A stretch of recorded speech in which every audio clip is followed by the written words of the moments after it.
دیکھیے میرے کو لگتا ہے کہ ایک چیز سمجھ نہیں آتی کہ یہ چاہے یو ایس اے ہے چاہے چائنا ہے، یہ اس بینڈ ویگن میں کیوں جمپ کرنا چاہتے ہیں کہ جی ہم نے جنگ رکائی، ہم نے آپریشن سندور جو ہے وہ ختم کروایا، ہم نے سیز فائر کروایا. حالانکہ جو اصلیت یہ ہے کہ ہندوستان نے جب یہ شروع کیا تھا 7-8 مئی کو، اور انہوں نے بڑا کلیئر کہا تھا، پاکستان کو بھی وارننگ دے دی تھی کہ دیکھیے ہم جو ایکشن کر لے رہے ہیں یہ ٹیررسٹ ہائیڈ آؤٹس کے اوپر ہے،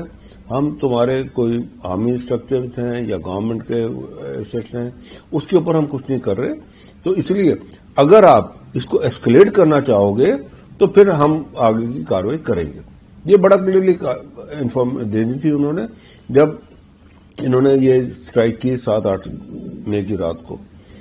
اب پاکستان نے کیا کیا اس کے بدلے میں؟ پاکستان نے امیڈیٹلی ڈرون اسٹرائکس وغیرہ کیے، انہوں نے کوشش کی کہ اپنے جہاز بھی بھیجیں، اور وہ سارے کے سارے کنٹرول سے تھے چین سے، کیونکہ چائنیز جس حساب سے انٹیلیجنس رپورٹس ملی ہیں، چائنیز جو ہیں ڈرون آپریٹرز وغیرہ وہ ان کے ادھر بیٹھے ہوئے تھے جو ان کو آپریٹ کر رہے تھے. چائنیز سیٹلائٹس یوز ہو رہی تھی ان کی کمیونیکیشن سسٹم کے لیے. تو انہوں نے وہ کیا اور کوشش کی کہ ہندوستان کے اوپر کوئی شتی ہو، پر ہندوستان کا ایئر ڈیفنس سسٹم اتنا اچھا تھا کہ وہ سارے کے سارے جو ہے ڈرونز ہوا میں ہی اڑائے گئے، کوئی زمین پہ کوئی نقصان نہیں ہوا. اب دوسری بات کیا ہوئی کہ 8-9 کی رات کو جو ہے جو 9 تاریخ کو پتہ لگا کہ بھئی پاکستان جو ہے تیاری کر رہا ہے ایک بہت بڑا اٹیک لانچ کرنے کے لیے، فل فلیج اٹیک ویسٹرن فرنٹ کے اوپر. جب ہندوستان کو یہ پتہ لگا تو انہوں نے 9 اور 10 کی رات کو جو ہے یہاں جو پاکستان کے 11 ایئر فیلڈ ہیں ان کے اوپر برہموس کی اسٹرائک کی، برہموس میسائل کے ساتھ میں. اور برہموس میسائل کے ساتھ میں جب اسٹرائک کی تو اس کے اندر ان کے جو ایئر کرافٹس ہیں وہاں پہ وہ بھی شتی گرست ہوئے، ان کا جو ارلی وارننگ سسٹم کا ایئر کرافٹ تھا وہ بھی شتی گرست ہوا،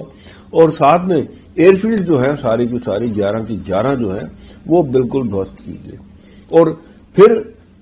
ہندوستان نے پھر میسج دیا پاکستان کو کہ آپ دیکھیے اگر آپ کوشش کرتے ہیں تو ہم اس کو اور ایسکلیٹ کریں گے، ہم نہیں چاہتے ایسکلیٹ کرنا. اب چین جو اب کہہ رہا ہے کہ جی اس نے مدھیستہ کرائی، ضرور وہ پاکستان کو انہوں نے صلاح دی ہوگی، کیونکہ ہندوستان کے پاس کوئی ایسا میسج نہیں آیا ہے چین کا، نہ ہی آیا ہے ڈونلڈ ٹرمپ کا کہ جی آپ اس کے اندر کریے. ہاں یہ ہمیں اتنا پتہ ضرور لگا ہے کہ پاکستان کے جو ہیں وہ منیر خان اور باقی جو لوگ ہیں وہ ضرور انہوں نے مدد کی گہار لگائی، پہلے یو ایس کو بھی چین کو بھی کہ جی یہ بند کراؤ جی، کیونکہ جس حساب سے ان کی ڈسٹرکشن ہوئی ان کو پتہ لگ گیا کہ اب ہندوستان جو ہے ہم اس سے مقابلہ نہیں کر سکتے. پر ہندوستان کے پاس کوئی بھی ایسی جو خبر ہے یا کوئی بھی ایسی ریکویسٹ چاہے وہ یو ایس اے سے ہو چاہے چین سے ہو وہ آئی. تو اسی لیے ان کا یہ کہنا کہ جی وہ انہوں نے میڈیشن، ہاں ضرور انہوں نے پاکستان کو کہا ہوگا کہ بھائی آپ اس کو بند کر لیں، نہیں تو آپ سیز فائر کے لیے کریں. تبھی 10 تاریخ کی صبح جو ہے 9:30 بجے کے آس پاس ان کے ڈی جی ایم او نے ہمارے ڈی جی ایم او کو ہاٹ لائن پہ کال کر کے انہوں نے کہا کہ بھئی ہم سیز فائر کرنا چاہتے ہیں. تو ہمارے ڈی جی ایم نے جواب دیا کہ ٹھیک ہے، ہماری جو کیبنٹ ہے وہ ملے گی، ہمارے جو پرائم منسٹر ہے وہ بات کر کے، تو اس کے بعد تو 3:30 بجے انہوں نے کہا ان کو کال کر کے کہ ہاں جی سیز فائر ہے. تو یہاں پہ اب چین کا یہ کہنا کہ جی انہوں نے کرائی، تو اب وہ میرے کو لگتا ہے زیادہ اپنے ڈومیسٹک لوگوں کے لیے ہی اب اپنی شاباشی لینا چاہتے ہیں تو لے لیں. ہندوستان کے پاس کوئی ایسی اطلاع کوئی نہیں تھی.